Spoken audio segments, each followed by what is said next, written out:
우리 기독교는 부활의 종교입니다. 만약에 예수님의 부활이 없었다면 우리의 믿음도 헛것이고 우리의 모든 복음을 전하는 일도 헛된 일이 되었을 것입니다.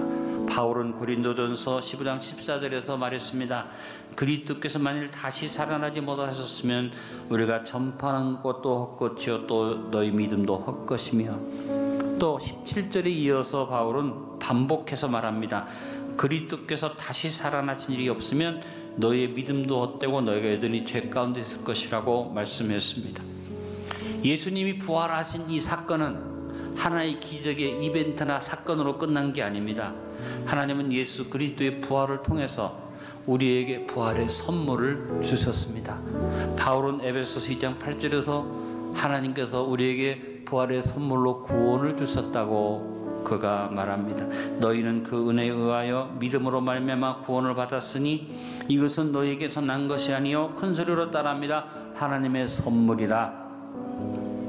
이와 같은 구원의 선물, 이것은 바로 부활의 선물인데, 이것을 압축해서 바울이 에베소서 2장 5절에서 6절에 하나님이 주신 부활의 선물 이렇게 설명했습니다.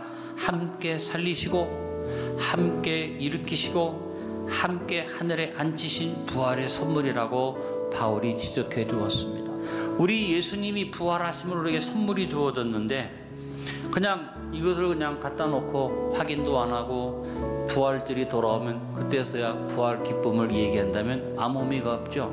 오늘 이 자리에서 포장을 뜯읍시다. 그리고 이 자리에서 내용을 확인합시다. 그리고 그것 때문에 기뻐하고 감격합시다. 뿐만 아니라 여러분 일상을 살아가는 삶의 순간순간마다 부활의 선물을 확인하고 누리면서 그것을 감사할 때 부활의 선물의 가치가 더욱 빛날 것이고, 우리에게 부활의 선물을 주신 주님이 크게 기뻐하실 줄로 믿습니다. 무엇보다 부활의 선물은 영생입니다.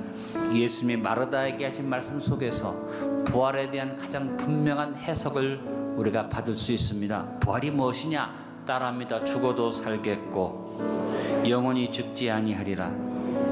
여러분, 부활은 예수님이 다시 살아나신 것으로 끝나는 게 아닙니다. 더 깊이 있는 의미는 무엇입니까? 영원히 죽지 않겠다는 것입니다. 우리가 부활절에 오늘도 찬양했습니다. 예수 다시 사셨네, 예수 사셨네, 예수 다시 일어나셨네 찬양했는데, 사실은 그 찬양보다 더 중요한 찬양은 예수님은 살아계시네, 영원토록 살아계시네. 우리 인류가 해결할 수 없는 문제가 죽음이죠.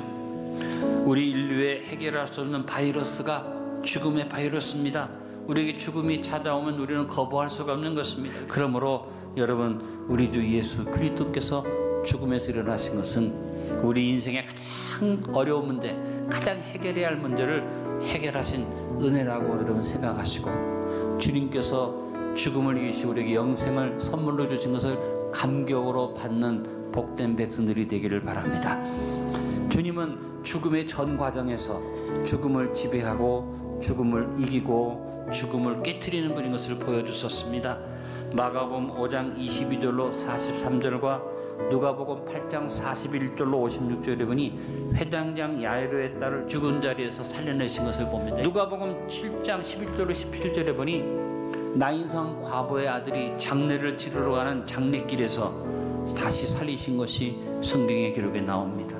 요한복음 11장 17절로 44절에 보니 이미 죽어서 무덤에 집어넣고 사흘이나 지난 시체가 썩은 냄새가 나는 나사로가 살아난 기록이 성경에 있지 않습니까? 그러나 여러분, 야이로의 딸도 다시 죽었어요. 나인성 과부의 아들도 다시 죽었어요. 나사로도 다시 죽었습니다. 그래서 이 세상에서 진정한 부활을 가진 자는 하나도 없지요. 다시 살았는데 뭐 재생입니다. 또 죽습니다. 그러나 오직 예수님만이 부활하신 다음에 영원히 죽지 아니하셨고 지금도 살아계시고, 우리에게 주어지는 부활의 선물은 다시 사는 것으로 끝나는 게 아니라 우리도 영원한 하나님의 생명을 가지고 사는 축복이 선물로 주어진 줄로 믿습니다. 여러분, 영생에 대해서도 우리는 더 깊은 묵상이 필요합니다. 영생은 죽지 아니하고 영원히 사는 것만이 아닙니다. 이터널 라이프로 끝나는 게 아닙니다. 여러분, 지옥에 가서도 영원히 살아요. 그러나 여러분, 우리가 예수 믿고 하나님의 은혜를 입고 부활의 선물을 받으면 우리 안에 하나님의 생명이 주어집니다. 그래서 영생이라는 것은 이터널 라이프가 아닙니다. 영생은 God's life, 하나님의 생명. 요한복음 1장 12절에 말합니다. 영접하는 자 곧 그 이름을 믿는 자들에게는 따라합니다. 하나님의 자녀가 되는 권세를 주셨으니. 죽음의 바이러스를 지니고 같이 살아가지만 이 세상 사람들은 영원한 지옥으로 가고 있지만 우리는 영원한 하나님 나라 영생의 생명을 얻은 복된 백성으로 살아가는 것을 믿으시길 바랍니다. 그러므로 부활의 선물인 영생을 항상 감격으로 받아들여서 마음속에 새김질하고 누리며 살아갑시다. 2022년 부활절에 부활의 의미를 깊이 묵상함으로 부활의 선물인 영생, 바로 하나님의 생명을 누리는 자녀들이 됩시다.